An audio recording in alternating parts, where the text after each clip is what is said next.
Racikan Berita 1. Saya kedatangan tamu-tamu keren. Saya sekarang boleh bilang tamu karena di bidiknya ada Bang Edi Channel. Tuan rumah tak akan berunding dengan maling yang menjarah rumahnya. Maka ya, sabar itu untuk musibah. Kalau terhadap kezaliman, ya kita lawan lah. Nah, ini penting ini. Oke, kita kumpul-kumpul ini masih dalam kaitan mendukung cobaan yang dihadapi oleh Said Didu, si manusia merdeka, karena kekritisannya, kegigihannya membela rakyat Banten yang terzalimi, tanahnya dirampas. Untuk itu ada Bang Marwan Batubara. Sehat Bang? Sehat. Alhamdulillah. Semangat terus. Insya Allah. Marwan Batubara ini orang yang tidak ada off-nya, on terus. Mau bicara apapun beliau selalu ada ya.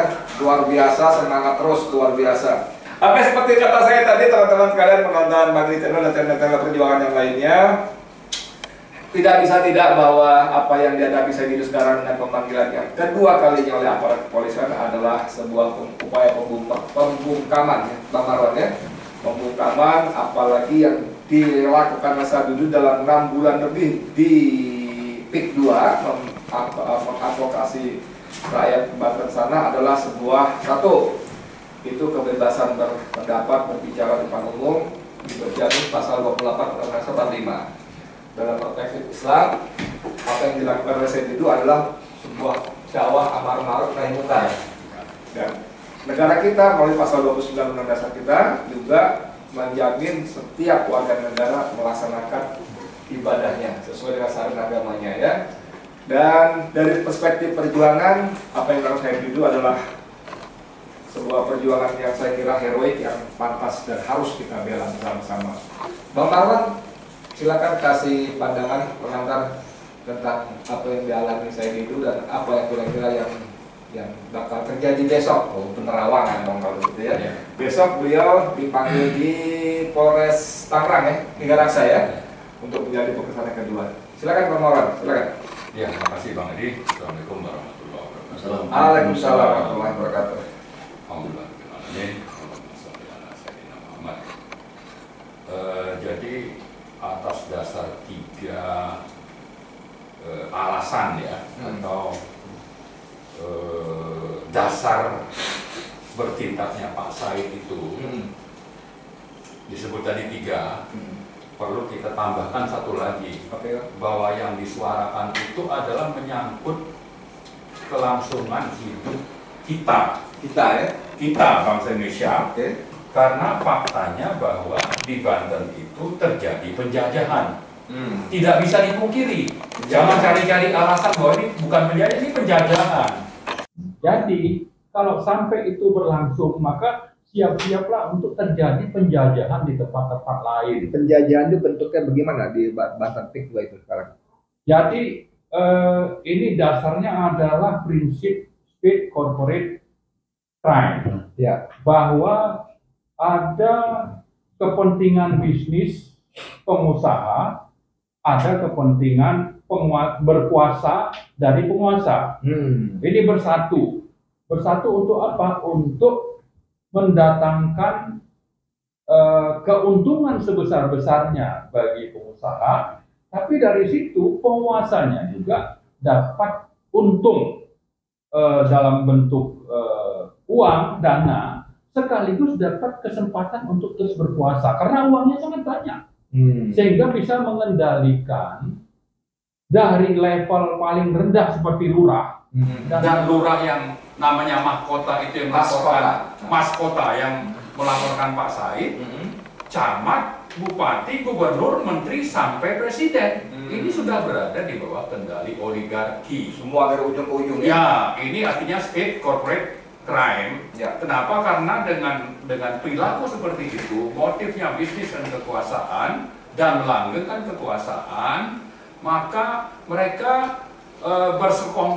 berkomplot untuk mencari di mana ranah bisnis. Kemudian yang kedua, bagaimana bisnis ini lancar? Dibuatlah kebijakan, peraturan untuk mendukung.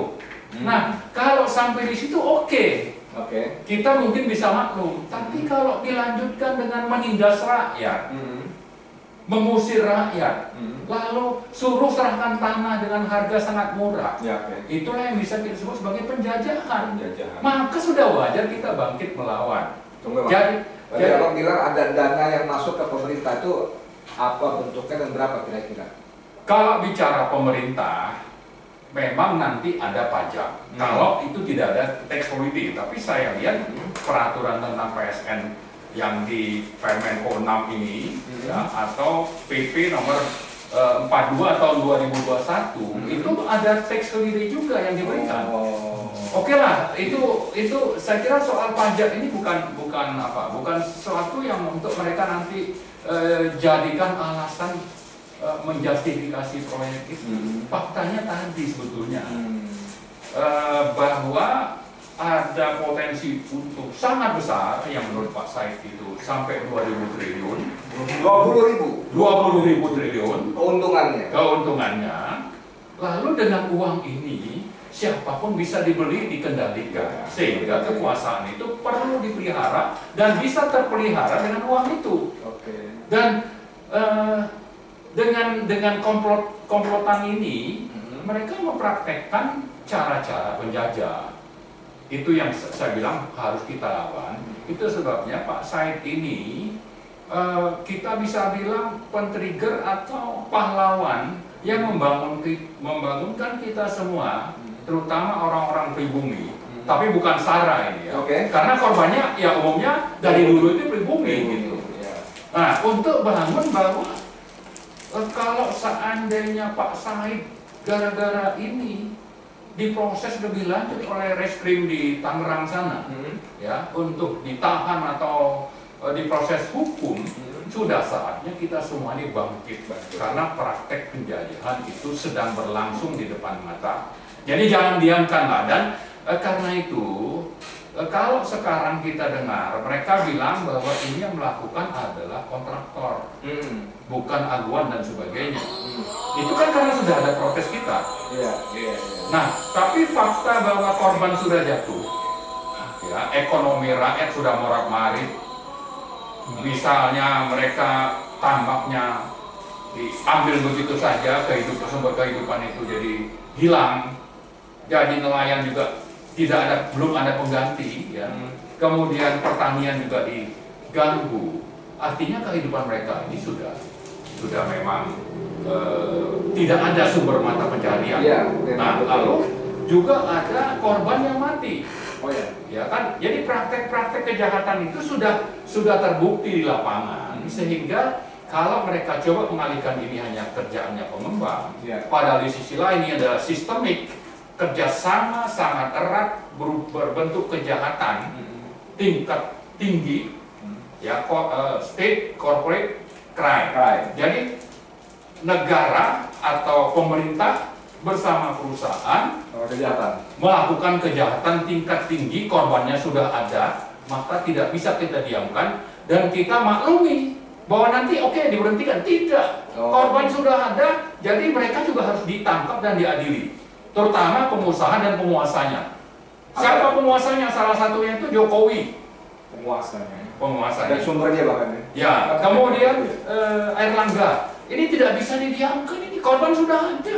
Anda kok bilang bahwa itu cuma kerjaan korban? Tidak. Dua orangnya bertanggung jawab dan harus ditangkap dan diadili. Minimal aguan, ada Salim, ada Jokowi, ada Airlangga. Jadi dua kelompok ini, pengusaha dan penguasa ini harus kita tuntut untuk ditangkap dan diadili. Jadi kalau sekedar Pak Said, bagi kita itu adalah simbol perlawanan. Seandainya Pak Said itu nanti mereka tangkap, jangan dikira bahwa pengganti Pak Said itu kan hilang. Puluhan orang kan hadir. Apa namanya, mati satu tumbuh seribu. Yang melakukan atau yang menggerakkan mungkin bisa puluhan orang, tapi di belakangnya ini bisa ratusan ribu atau jutaan orang. Jadi hati-hati. Dan ini juga peringatan bagi Pak Prabowo. Jangan anggap enteng ini masalah state corporate crime ini. Yang levelnya justru lebih tinggi lagi dari state corporate crime karena sudah level penjajahan.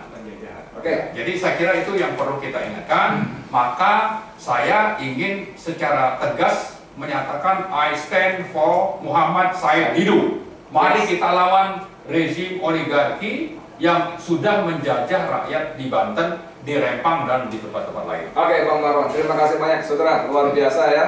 Sekarang kita ke sebelahnya, Mas Yuniarto. Ini aktivis juga, tapi lebih banyak di belakang layar sebetulnya. Tapi ini kita paksa muncul supaya semuanya kelihatan kita berjuang bersama-sama. Mas, tadi menyimak penjelasan Bang Marwan tadi, ini sudah state corporate crime ya. Sudah ada kejahatan, ada korban bahkan, dan ini sudah level lebih tinggi lagi, sudah sampai tingkat penjajahan. Nah sekarang, kalau kita turun sedikit lagi tadi soal kriminalitas yang macam tadi, perampasan hak segala macam, ini kan masih jadi areanya polisi. Tapi dengan kejadian yang lalu-lalu, yang sudah-sudah, ada 2 kemarin, kita kembali mempertanyakan keseriusan dan profesionalitas polisi. Misalnya begini, ketika truk lalu lalang 24 jam mengangkut tanah, itu kan satu udah melanggar peraturan lalu lintas, undang-undangnya, ya kan? Setiap truk itu harus operasi pada jam-jam tertentu, satu dilanggar. Kedua, undang-undang itu mengatakan bahwa setiap kendaraan bermotor yang lewat di jalan itu punya nomor polisi. Truk itu tidak ada nomor polisinya. 2. Yang ketiga, berkali-kali dia kecelakaan, orang terlindas, tertabrak, segala macam, polisi juga nggak ngapa-ngapain. 3.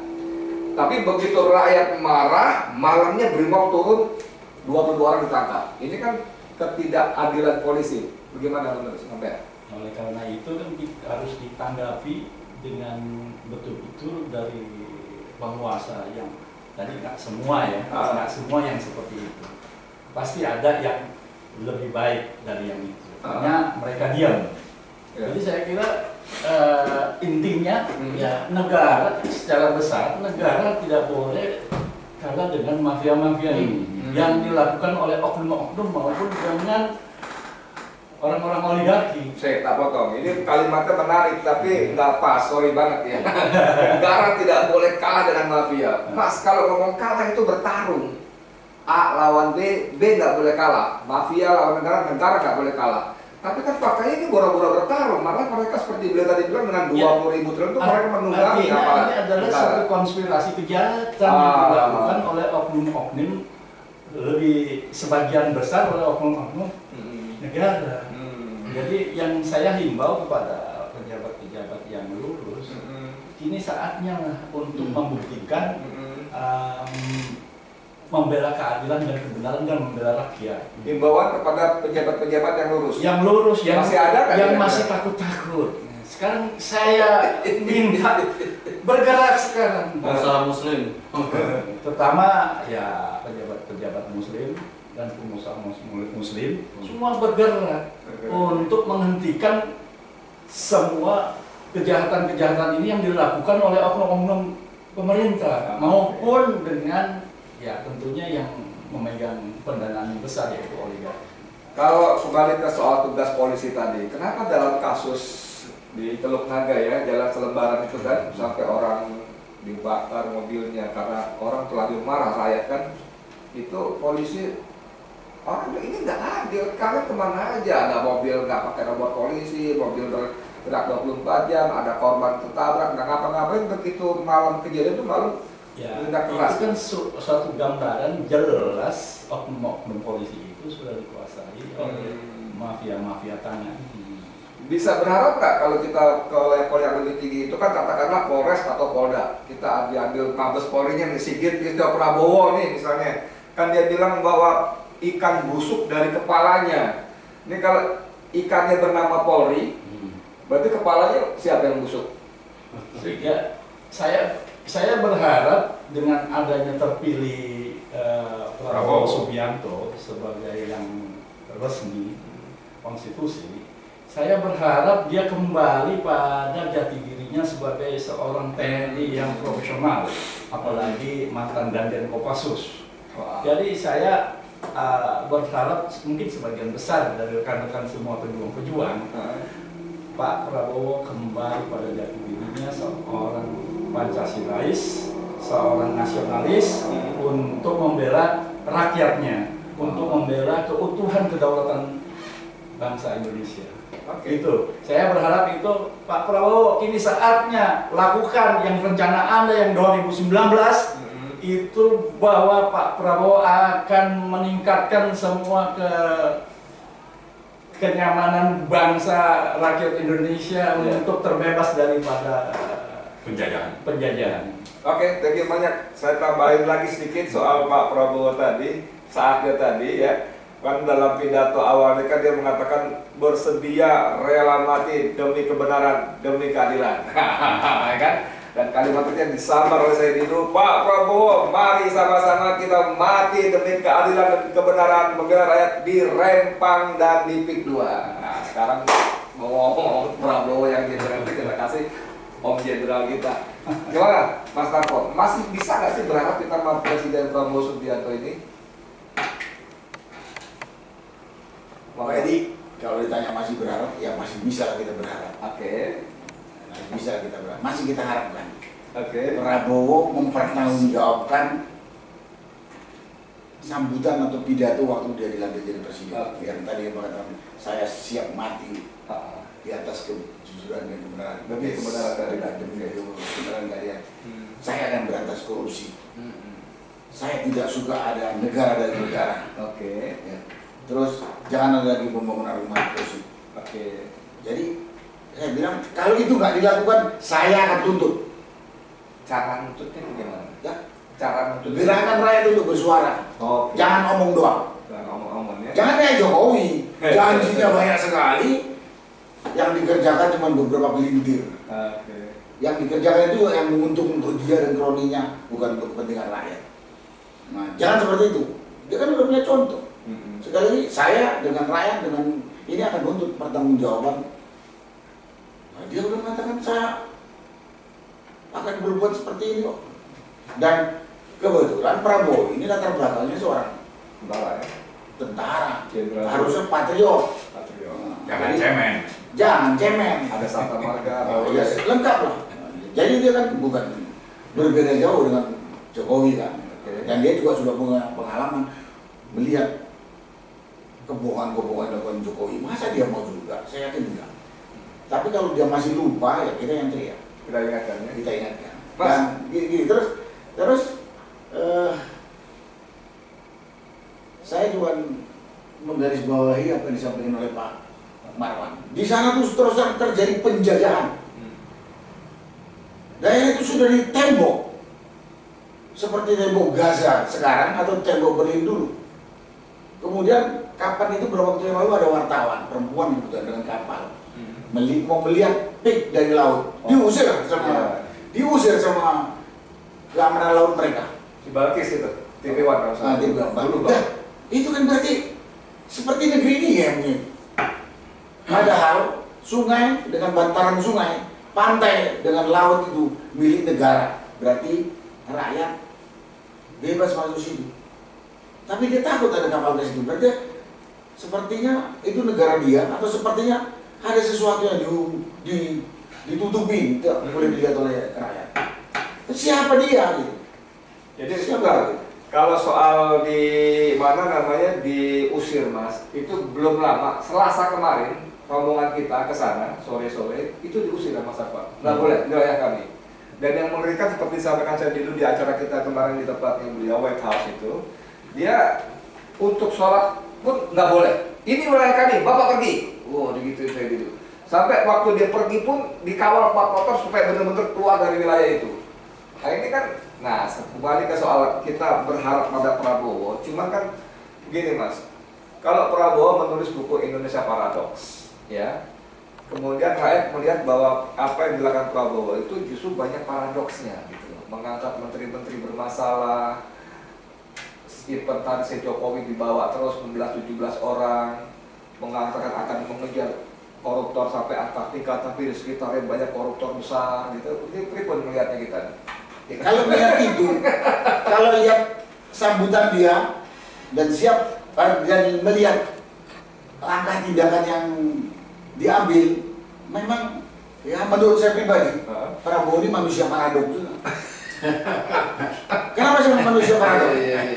Mau berantas korupsi, koruptor dia membantu dia, ya kan?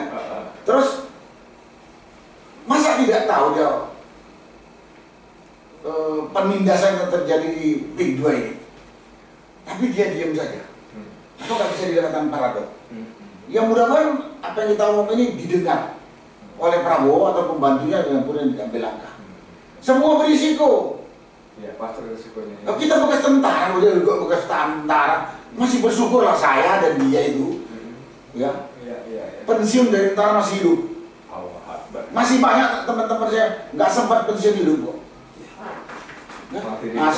Iya betul. Nah sekarang kalau dia akan menghadapi lawan, udah jelas lah oligarki ini kalau dibiarkan kepala kita dimakan dari lawan. Gitu. Jadi dan saya lanjut lagi tadi yang saya katakan tentang Dikdik 2 itu, yang dikatakan oleh Pak. Ini terjadi karena ada kelompok yang namanya kelompok oligark atau saya bilang ya pengembang rakus, ya pengembang rakus. Tapi terlalu banyak pengembang rakus ini terlalu pinter karena banyak duit mengendalikan pejabat tertentu. Yang saya katakan pejabat itu pengkhianat yang memberikan fasilitas, status itu proyek strategis negara, itu pengkhianat ya. Tadi yang dibilang Pak Andi, namanya Jokowi atau dan lain-lain banyak. Termasuk polisi yang menindas rakyat menyampaikan pendapat itu pengkhianat. Pengkhianat itu. Masa dia nggak tahu ada penindasan ini? Nggak mungkin lah. Nggak mungkin, polisi juga manusia, punya otak kayak kita juga, punya mata, punya telinga, punya indera yang untuk melihat. Jadi, ya saya pernah ingat ngomong siapa tuh, kalau nggak salah almarhum Faisal Basri atau Ihsanuddin Nursi, terlalu banyak pengkhianat di negeri kita ini. Itulah yang menyebabkannya. Dan itu harus kita lawan. Harus kita lawan. Bentuk perlawanannya gimana? Ya kita bersuara ini kita lawan. Pengkhianat. Jangan lupa diri. Nah, saya di dunia kan bagian dari orang yang mengingatkan oligark atau pengembang dan juga mengingatkan para pengkhianat. Makanya jangan biarkan. Tadi sudah dikatakan kalau dia ditahan, di belakangnya ratusan atau ribuan atau jutaan yang menggantikannya. Itu kewajiban kita. Terus saya kalau melihat di sana, saya sudah pernah ke sana 2 kali. Kesenjangan yang terjadi di daerah itu luar biasa. Dan satu lagi, ini etnisnya satu etnis. Boleh katakan dominan satu etnis. Dan pada kesempatan ini juga saya ingatkan rakyat Banten. Katanya Banten itu daerah santri dan jawara. Negerimu diajak-ajak asing. Identitas Bantennya hilang, masa mau diem saja? Dengan patung, dengan patung naga yang luar biasa itu menghilangkan identitas jawara. Jawara cuma punya golok, identitas santri. Terus saya ingat kalau kelakuan etnis ini, mohon maaf, ini terpaksa kita harus lihat. Tibet itu dulu negara berdaulat. Datanglah pekerja-pekerja dari Cina itu, habisi. Apa kita begitu? Ini sejarahnya. Tibet, habis itu Nepal. Kemudian di utara itu apa? Turkmenistan Timur. Lupa juga saya. Pokoknya Tajikistan, bukan Tajikistan. Pokoknya itu dulu juga Uighur. Bukan Rusia. Di atasnya Cina perbatasan dengan Rusia itu atau Turkmenistan atau enggak. Saya ingat tulisannya seorang mujahidah yang mengatakan bahwa ketemu sama pekerja dari sana. Dulu orang Cina datang ke sana adalah tukang sapu saya. Tapi terakhir kemudian saya yang disapu oleh mereka. Itu ada tulisan itu di medsos. Nah kita kalau biarkan ini, sekarang gini aja. PIK 2 yang resmi itu tidak sampai di Sungai Cisayani. Sekarang udah keluar nyebrang. Bahkan kan menurut saya dulu dia udah melakukan investigasi 11 kecamatan. Sudah sampai ke Kabupaten Serang. Tarara. Ya, dan itu kemungkinan sampai ke Merak. Kalau dibiarkan. Lama-lama Banten habis. Saya pribumi. Ini terpaksa harus kita omongkan. Kenapa kita omongkan? Karena etnis yang macam ini satu etnis yang eksklusif. Dia merubah kultur, merubah warna Banten menjadi warna etnis yang aneh. Yang mau ngapain? Kita lawan ya, sama-sama ya. Kita dampingi saya dulu ya. Kita harus dampingi. Oke. Kalau enggak kita ini jelas. Dulu tukang sapu kita, sekarang dia nyapu kita. Dan kalau ini dibiarkan, saya ingat Tibet terus. Iya. Ingat Tibet itu. Kamu kita boleh gitu kan? Iya. Dan apapun yang masuk ke situ dengan pengalaman tadi kita mendekat saja kapal diusir. Iya. Berarti kalau ada hantu setan dajjal masuk situ kan gak ada yang tahu kan? Iya. Betul. Wah? Betul. Dalam artian saya kata hantu setan dajjal itu pendatang haram dari luar itu. Iya. Tidak tahu kita. Oke. Nah, gitu. Jadi habis itu kita yang tereliminasi dari daerah kita ini kan. Nah makanya sekali lagi kita besok terutama rakyat yang terdampak dari penjoliman ini, ayo kita dampingin, kita temenin saya dulu. Ya, saya dulu. Kita mau nemenin dia aja, mau diapain sama aparat. Kita mau lihat aparat kita ini bekerja jujur, profesional atau tidak. Kalau enggak ya kita ngomong gitu. Jadi kita kalau besok mau dampingin dan teman-teman juga dari daerah terdampak, kita mau lihat aparat itu bekerja jujur, profesional, atau sudah dari bagian dari oligark bajingan itu, atau bagian dari aparat yang jadi pengkhianat. Oke. Kalau enggak ya kita Seru. Kalau jenderal ngomong begitu. Nah, itu begitu ya. Oke, Mas Mursalin, ini tadi ada kalimat menarik ya.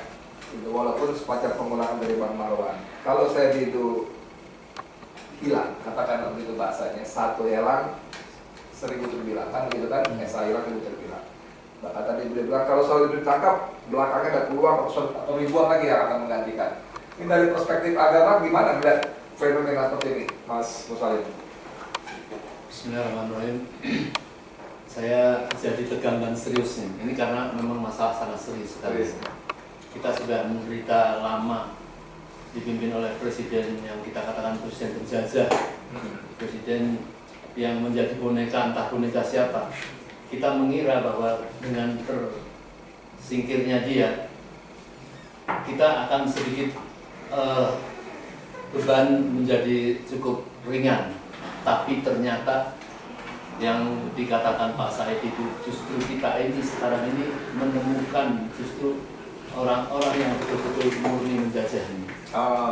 Jadi apa yang disampaikan beliau-beliau tadi saya ingin mengingatkan bahwa kita sebagai pengusaha muslim, pemimpin muslim, ya, apa itu pengusaha muslim, tentu memang harus kita ingatkan.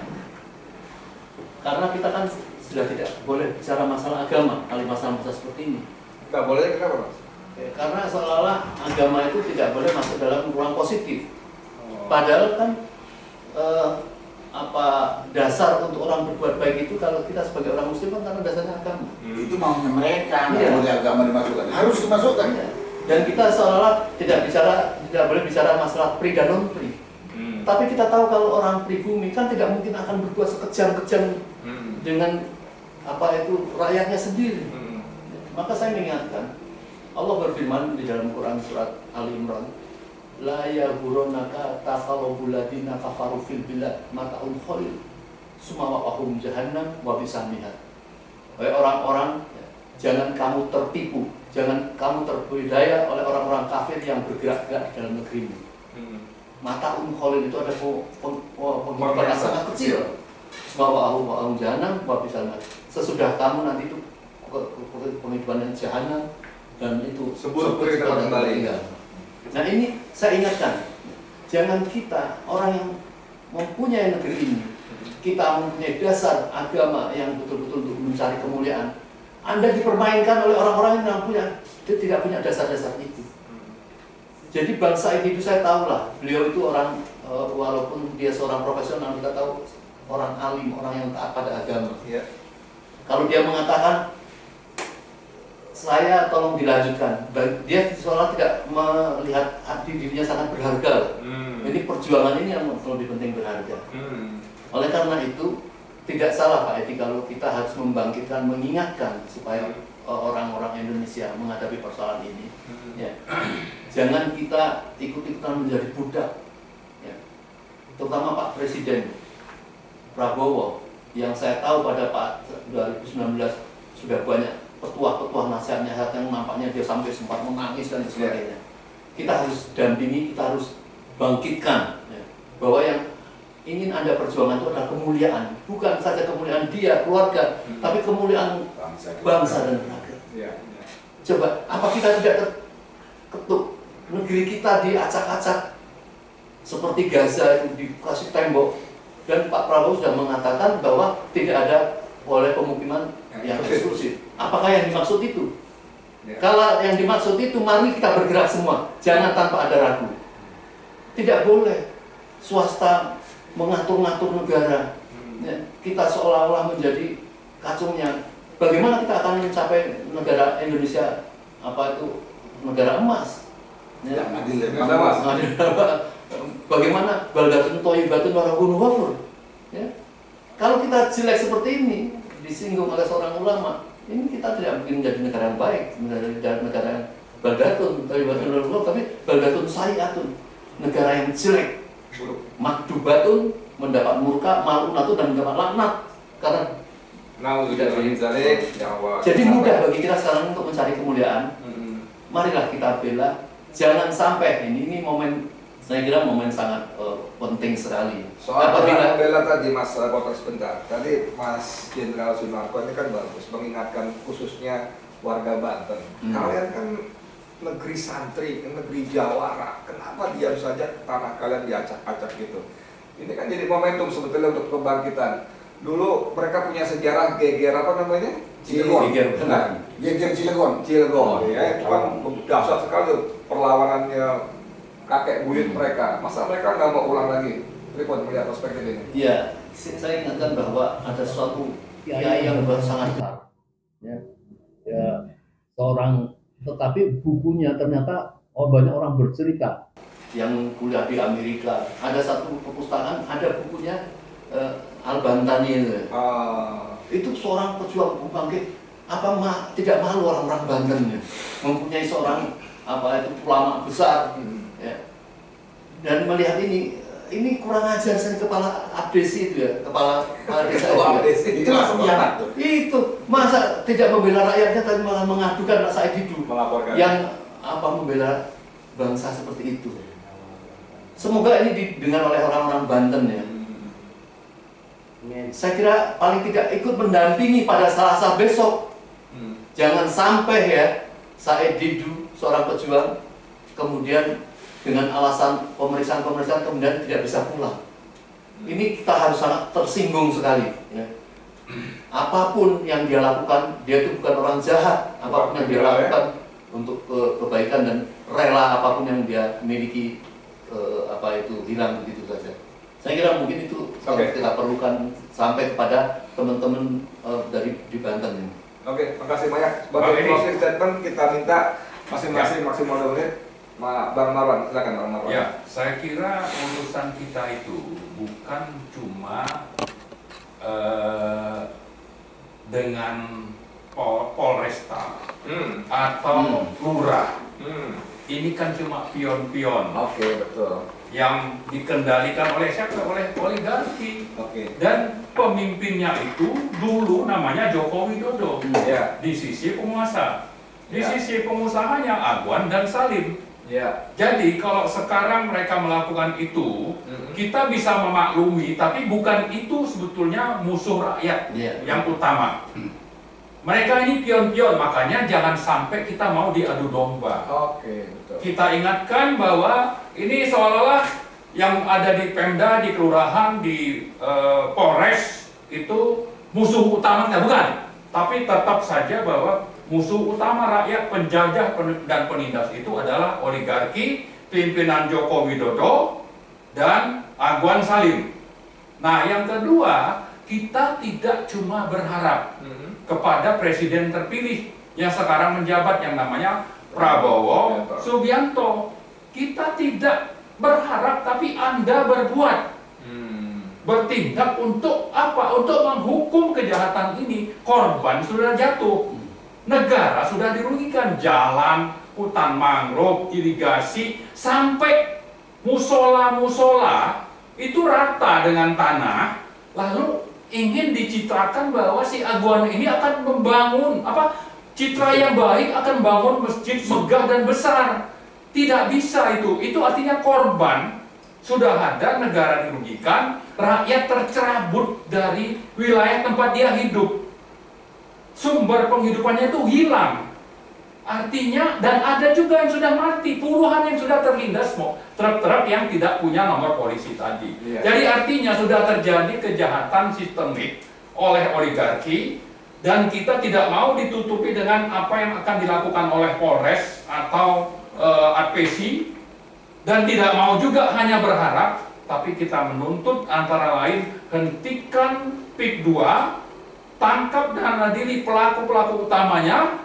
Di pengusaha itu Agwan Salim, di penguasa itu Jokowi dan Airlangga, kemudian minta ganti rugi terhadap rakyat yang sudah hilang mata pencarian dan yang sudah banyak yang mati. Kemudian kita gugat ke internasional, ini PANI, perusahaan terbuka yang berharap ada investasi dari luar negeri. Ini adalah perusahaan penjahat, tidak pantas untuk diberi suntikan dana.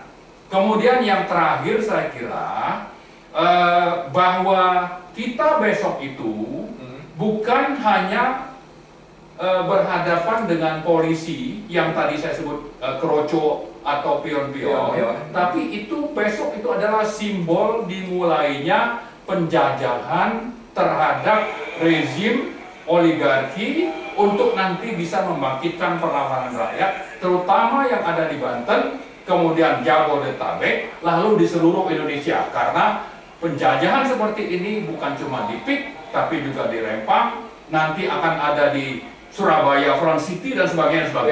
Mari kita bangkit bersama-sama. Terima kasih. Jadi momentum ya seperti kita Sabtu kemarin, itu teman-teman dari Banten juga ada sepakat 19 November itu sebagai deklarasi perlawanan terhadap Agwan. Disebut sengaja Agwan karena dia figur sentralnya, bahwa ini kita akan melawan oligarki segala macam ya, tapi Agwan. Mas Ahmedi, silakan sebagai penutup. Closingnya apa? Kembali yang closingnya saya adalah bukan berharap ya, menuntut.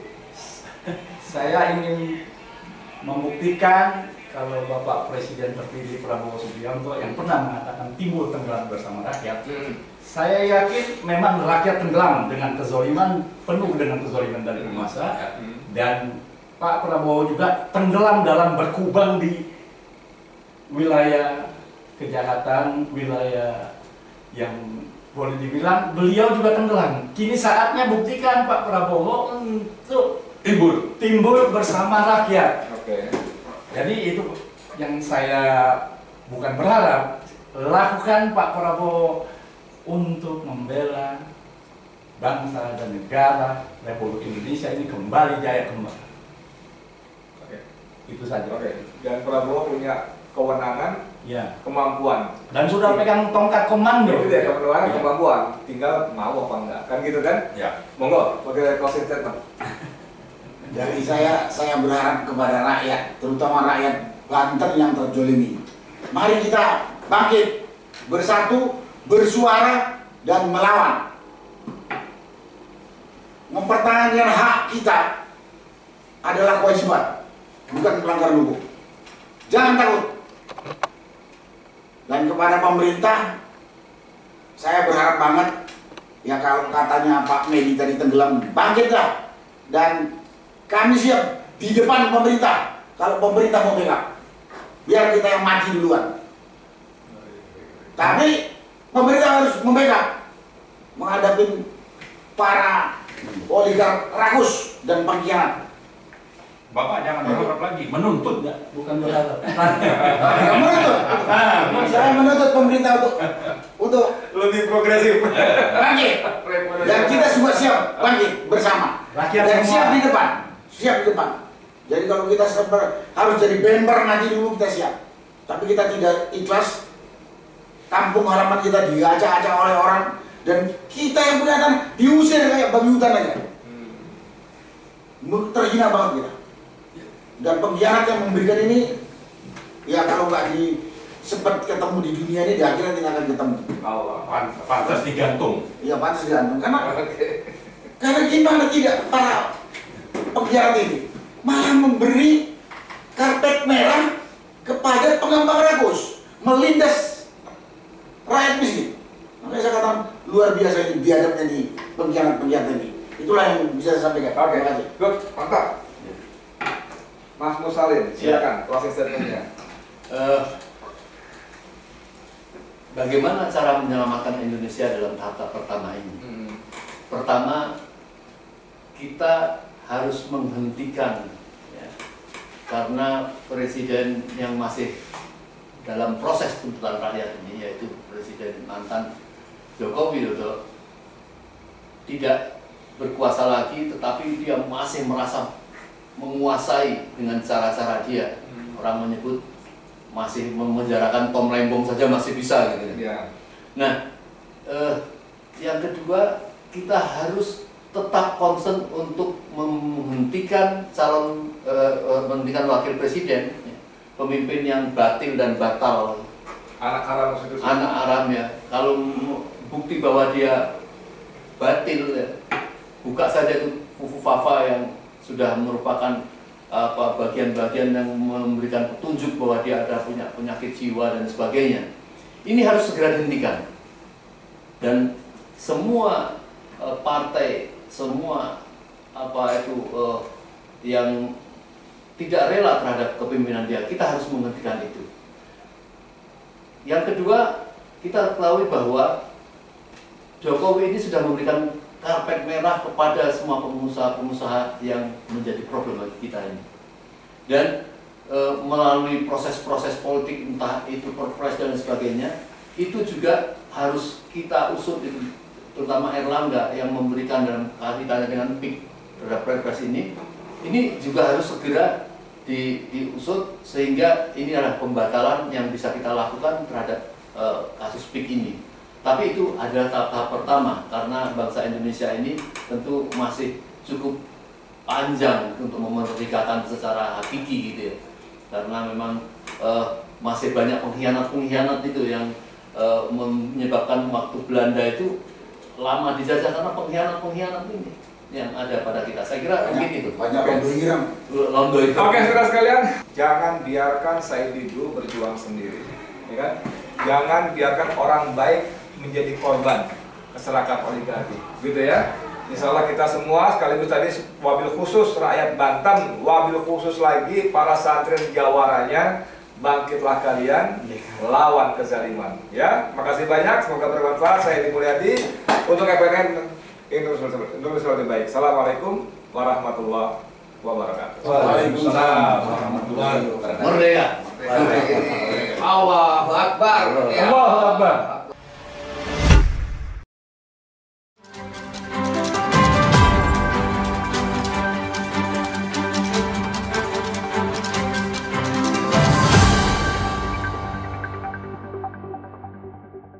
Racikan Berita 1.